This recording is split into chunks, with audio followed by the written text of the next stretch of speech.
Hi, this is Di, the bass playing mom, and I'm in a hotel room. I'm right by LAX, so ignore the airplane noises. But I was going to talk today about how to become your drummer's favorite bass player. This has happened to me a couple times where I've had drummers tell me, oh, you're my favorite bass player. I was not always the most skilled bass player. In fact, if you're gonna rank them, I was probably pretty low on the skill level. And I'm gonna tell you 5 ways to become your drummer's favorite bass player.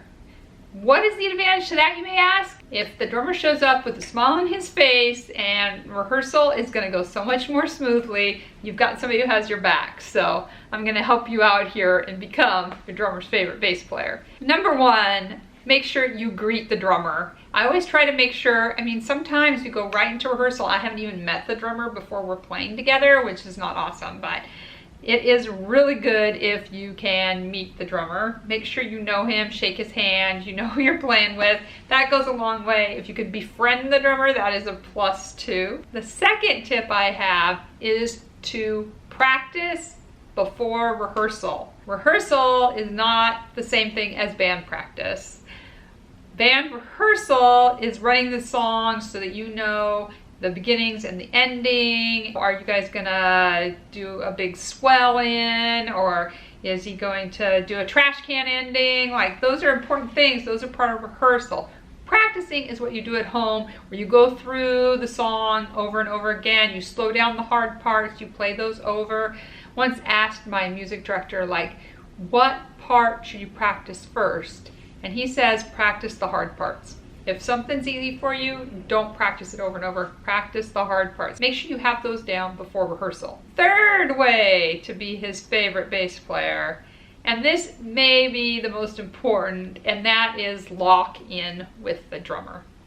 Locking in is when you and the drummer are in the same groove. A lot of times you can do that by actually playing the same rhythm that the drummer's playing. You may play more, but trying to match the kick is really important to locking in, and that is something that your drummer is going to appreciate. He isn't playing against you, he's playing with you, and you're locking in. Tip number 4 is look at the drummer's foot. I know it sounds ridiculous, but you're gonna look at his right foot, because his right foot is hitting the kick. And if you're in the configuration where you're to the left of your drummer, all that much better. If you can't see from there, you can look at the drum head on the outside of the bass drum to see when he's kicking it.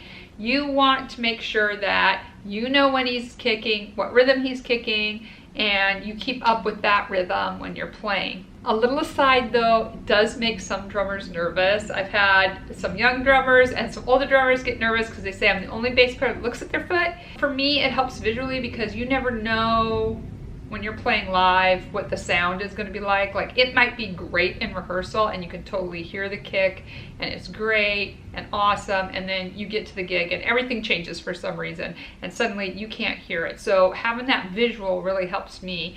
It also reminds the drummer now, doesn't it, that you're playing a pattern and he should be playing a pattern too. Keeping an eye on the drummer's foot reminds him, like, dude, playing the same rhythm as you, you're gonna have to pick something. And yeah, it makes some people nervous, but some drummers love it because it makes them lock in. I had a drummer, he'd been playing pro, like he's in bands that play in venues and all of that, but he hadn't thought about playing a rhythm that I could repeat or that a bass player could repeat until I stared at his foot. And he was like, oh no, I have to play a rhythm. To a professional musician, I told this story, and he said, you know what happened in that moment?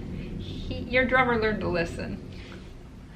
Not every drummer knows to listen, and so that got him listening to what I was playing and getting in sync with what he was playing. So that was a bonus. And then number 5, practice between the rehearsal and the gig.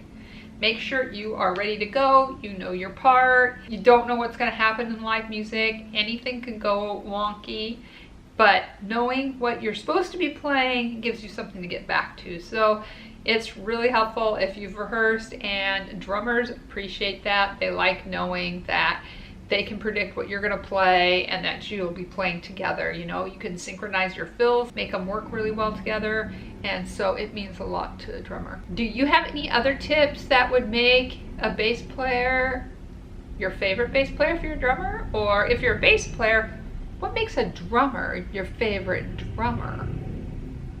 That is a great question. That's a whole nother video. Please, I'd like to hear lots of comments down below about that. I have some more videos where I give a little bit of advice about being a musician, and they're going to be over here on this side. You click on that and we keep you going with more of these fun videos.